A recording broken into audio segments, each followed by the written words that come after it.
Superfast cinema shots में आपका स्वागत है। आज हम आपको समुद्र में रहने वाले एक छोटे कछुए की कहानी दिखाते हुए बताएंगे। कहानी की शुरुआत में हमें एक बीच को दिखाया जाता है जो समंदर का किनारा होता है। वहीं हमें एक बूढ़े कछुए को दिखाया जाता है जिसका नाम है सैमी, और आज वो बहुत खुश होता है क्योंकि आज वो दादा बनने वाला था। सैमी अपनी कहानी बताता है कि आज से 50 साल पहले उसका जन्म इसी बीच पर हुआ था जहाँ सिर्फ कछुए रहते थे। मादा कछुए एक गड्ढे बनाकर उसमें अंडे देती हैं। उनकी हिफाजत के लिए गड्ढे से सभी कछुए के बच्चे बाहर निकलकर समुद्र में जाने लगते हैं और तभी अंडे से एक और बच्चा बाहर आता है। वो बाहर निकलने की बहुत कोशिश करता है लेकिन वो गड्ढे से बाहर नहीं निकल पाता। तभी एक सीगल आकर उसे शिकार के लिए उठाकर ले जाता है। जैसे तैसे उससे वो खुद को छोड़ाकर नीचे आ गिरता है। फिर उसे सैली नाम की एक फीमेल टर्टल मिलती है। वो उसे पानी में चलने को कहती है लेकिन ऊपर से गिरने और थकान के बाद उसकी हिम्मत नहीं पड़ती। वो सभी पानी में चले जाते हैं और वो पूरी रात एक ही जगह पर रहता है। रात के समय में उसे लगता है कि सीगल फिर से उसका शिकार बनाने वाला है। तभी उसकी आंख खुल जाती है और खुद को अकेला पाकर वो बहुत दुखी होता है। तभी एक समुद्र की लहर उस तक आती है और वो एक टूटे हुए लकड़ी के ऊपर होता है जिससे वो पानी के बहाव के साथ समुद्र की तरफ जाने लगता है। पानी के बहाव के साथ वो पूरी रात उसी टूटी हुई लकड़ी के साथ घूमता रहता है। अगली सुबह जब वो पानी में जाने की कोशिश करता है तभी वहाँ 3 बड़े कछुए आ जाते हैं। उन्हें पता चलता है कि सैमी का जन्म कल ही हुआ है तो उसे छोटा समझ के उनमें से 2 कछुए सैमी को डराने लगते हैं। उसे बताते हैं कि महासागर के अंदर तुम्हें बहुत से जानवर मिलेंगे जो तुम्हें खाकर अपना पेट भरेंगे। सैमी उनकी बात सुनकर डरने लगता है लेकिन उन्हीं में से एक समझदार टर्टल उसे कहती है कि तुम्हें किसी की बातों को नहीं सुनना चाहिए, तुम्हें जिंदगी में बिना डरे आगे बढ़ते रहना चाहिए। फिर वो अलविदा कहकर वहां से निकल जाते हैं। सैमी उनकी बात मानकर समुद्र में जाने की कोशिश करता है लेकिन तभी उस पर एक पिराना मछली हमला करने लगती है और वो घबराकर ऊपर चला जाता है और नीचे देखता है तो उसे अलग अलग बड़ी मछलियां दिखाई देती है। इसलिए वो डरकर उसी लकड़ी के टुकड़े पर बैठा रहता है। वही हमें रे नाम की एक और कछुए को दिखाया जाता है जो वह भी सैमी की तरह अकेला होता है और बाकी कछुओं के साथ शामिल होने की कोशिश करता है लेकिन कोई उसे साथ नहीं रखना चाहता और उसे सभी भगा देते हैं और फिर वो सैमी से जा मिलता है। फिर बात के दौरान उन्हें पता चलता है कि वो दोनों एक ही बीच पर जन्म लिए थे, एक ही टाइम पर। यह जानकर वो दोनों काफी खुश हो जाते हैं। वो दोनों एक दूसरे को भाई मानने लगते हैं और साथ में रहने लगते हैं और इस दौरान वो साथ में समंदर के अंदर जाते हैं जहाँ उन्हें बहुत खूबसूरत चीजें देखने को मिलता है। उनका सारा दिन ऐसे ही बीतता है। धीरे धीरे वो बड़े होने लगते हैं। रे सैमी से कहता है अब हम बड़े हो चुके हैं, अब हमें भी अपनी पार्टनर ढूंढ लेनी चाहिए जिससे हमारे भी परिवार होंगे। रे सैमी से पूछता है कि तुम किसी को पसंद करते हो। सैमी सैली के बारे में बताता है जो बचपन में पहली और आखिरी बार मिली थी, जो उसकी मदद भी की थी। रे कहता है ये समंदर बहुत छोटा है, एक न एक दिन तुम दोनों एक दूसरे को मिल ही जाओगे। समय के साथ रे और सैमी की दोस्ती और भी गहरी होती जाती है और सैमी अक्सर सैनी को याद किया करता था। रे उसका दिल बहलाने के लिए अपने दोस्त ऑक्टोपस के पास उसे ले जाता है जिसके ऊपर वो दोनों बैठकर राइडिंग करते हैं। लेकिन अचानक उस जगह कच्चा तेल फैलने लगता है जिससे कई जीवों को खतरा है। वो सब उससे बचने के लिए से दूर भागते हैं और जब वो ऊपर आकर देखते हैं कि तेल से भरा पूरा जहाज पलट गया था जिस कारण जहाज में मौजूद कच्चा तेल समंदर में जाने लगा था। रे और सैमी के साथ यह पहली घटना थी और इसी के साथ इन दोनों का बुरा वक्त भी शुरू हो जाता है। एक बार जब वो अपनी टूटी फूटी लकड़ी के साथ घूम रहे थे, वजन ज्यादा होने की वजह से वो पूरी तरह से टूट जाती है और वो समंदर में चले जाते हैं। लेकिन सैमी बहुत सारी मछलियों के साथ एक जाल में फंस जाता है और वह जाल के साथ ऊपर जाने लगता है। उसका दोस्त उसे बचाने की पूरी कोशिश करता है लेकिन वो खुद भी एक दूसरे जाल में फंस जाता है। अब वो दोनों अलग हो चुके हैं।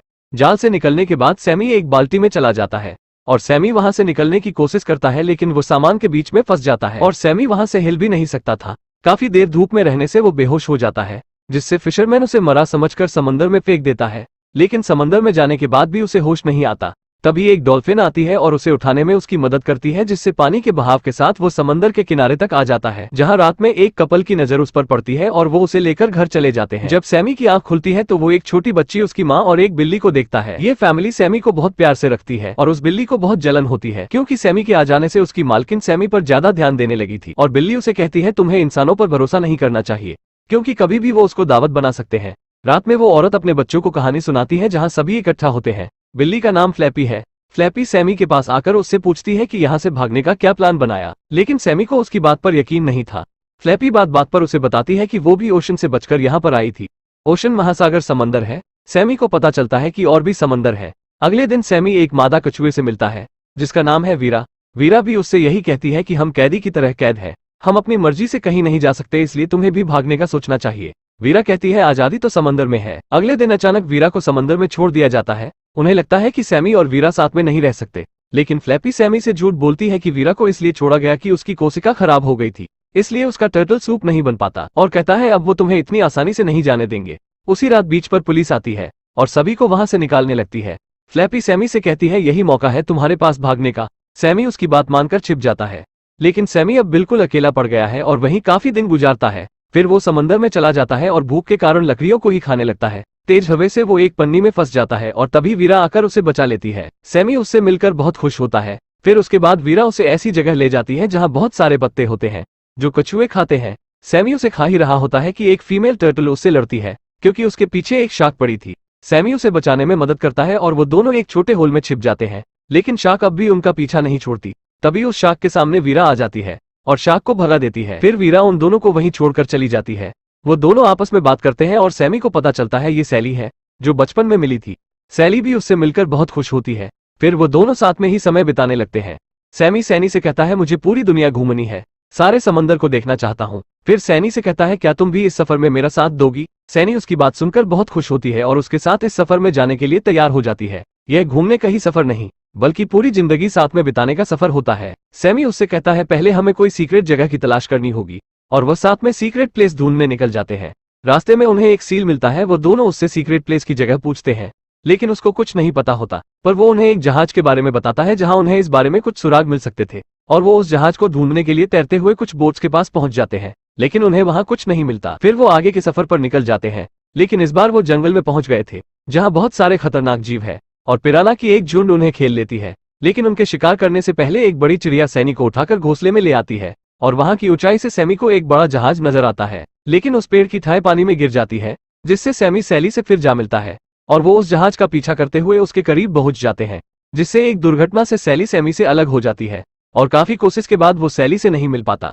सैली के गायब हो जाने के बाद सैमी बहुत उदास हो जाता है और तभी वहीं बूढ़े कछुए मिलते हैं जो सैमी को बताते हैं हमने एक फीमेल टर्टल को देखा जिसके शरीर पर शार्क के दांत के काटने का निशान होता है।